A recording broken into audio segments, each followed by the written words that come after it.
Dear friends, welcome to video 7 of week 5. Welcome back, friends.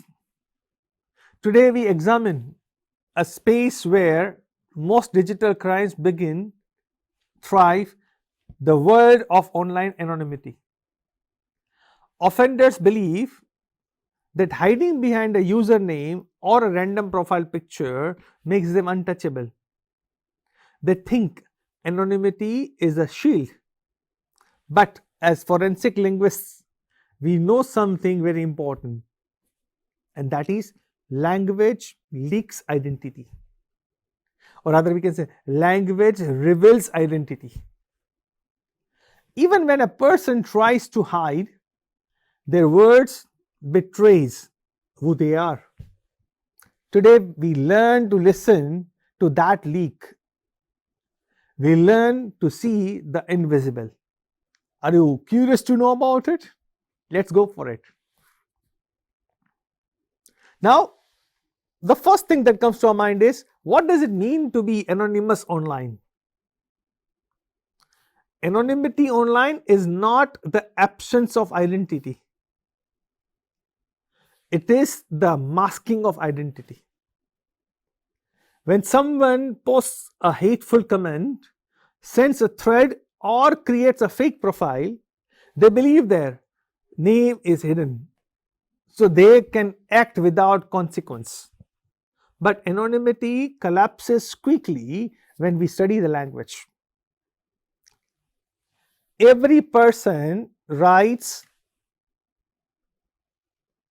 every emoji, every punctuation choice, every phrasing habit creates a linguistic shadow. But we call it linguistic profile. And that shadow follows them everywhere. Now, the illusion of anonymity, where the offenders feel that they are safe, but they leave linguistic trails.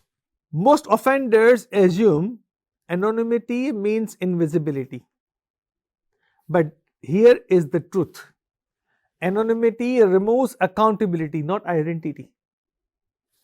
People do not change their linguistic patterns. People do not change their linguistic patterns simply because they change their usernames. The same person who writes formally in email often writes formally on anonymous accounts. The one who prefers sarcasm uses it everywhere. The one who writes short, clipped messages does so across all the platforms.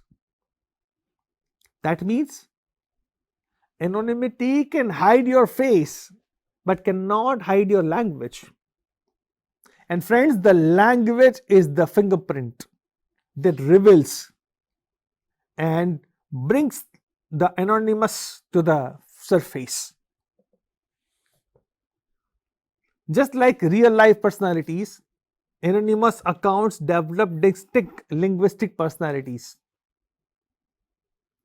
They show patterns in spelling, slang, emoji usage, aggression cycles, humor style, metaphors, and timing of messages. A troll account that insults people at 1 a.m. consistently is revealing behavioral rhythm.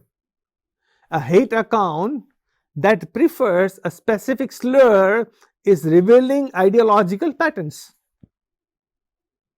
That means anonymous offenders unknowingly build linguistic profiles that become stable over time. Friends, when stylometry meets anonymity,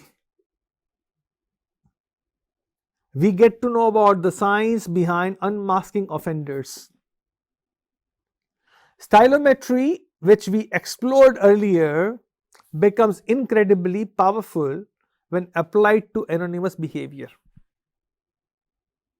Even a small set of messages, it can be 2 tweets, 4 anonymous comments, a simple threat note, that can carry enough patterns to match with non-writing samples.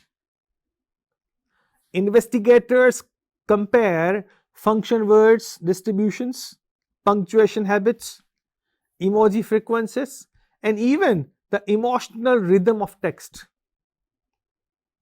When anonymized writing aligns with non writing, the offender's mask slips and we get to know about the person. Let's understand with one hypothetical example how anonymous hate comments unmask the speaker. Let's consider a classroom based example. A school receives a series of anonymous abusive comments targeting a teacher. Investigators analyze the samples. The comments contain specific grammatical errors, unique slang, and a rare idiom. When compared with students' assignments, one student's writing matches these linguistic quirks. Same errors, same idiom, same sarcastic tone. The identity emerges not through confession or technology, but through linguistic evidence. This is how anonymous speech unravels. Anonymity is never only about words, it's also about behavior. When we talk about digital behavior patterns, we need to understand that it includes timestamps, rhythms, and interaction style. Digital behavior linguistics studies timing patterns, frequency cycles, response intervals, hesitation markers, and even the emotional pacing of messages. Some anonymous offenders post in anger cycles, multiple posts in quick succession. Others use calculated delays. Some adopt burst posting style during emotional triggers. All these rhythms become data for analysis, and these rhythms become identity indicators so that a forensic linguist can dig out information about the person. Now, how people leak their cultural identity unintentionally. For example, a Tamil speaker might use certain discourse markers. A Gujarati speaker might prefer reduplication. A Hindi English bilingual might switch codes in predictable patterns. Even slang reveals regional exposure. Anonymous offenders often forget that their cultural identity is embedded in their writing. Courts have used such leaks to narrow down suspect groups effectively. Language speaks even when we try to silence it. And that's why coded identity is leaked through region, culture, and language influence. Now, if you look at the angle of psychological fingerprints in anonymous texts, anonymous offenders also show psychological patterns like anger, insecurity, impulsiveness, defensiveness, and many more. These emotional states shape linguistic behavior. Someone who feels inferior may overuse insults.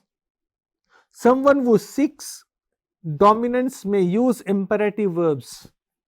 Someone who is insecure may seek validation through constant tagging or replying. These psychological cues allow investigators to construct offenders' profile.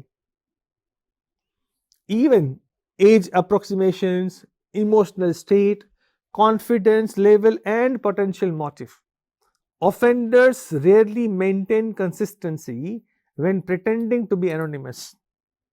They may disguise their tone in few messages, but eventually they slip back into their natural patterns, misspellings, favorite phrases, dialectical forms, habitual observations, or habitual abbreviations.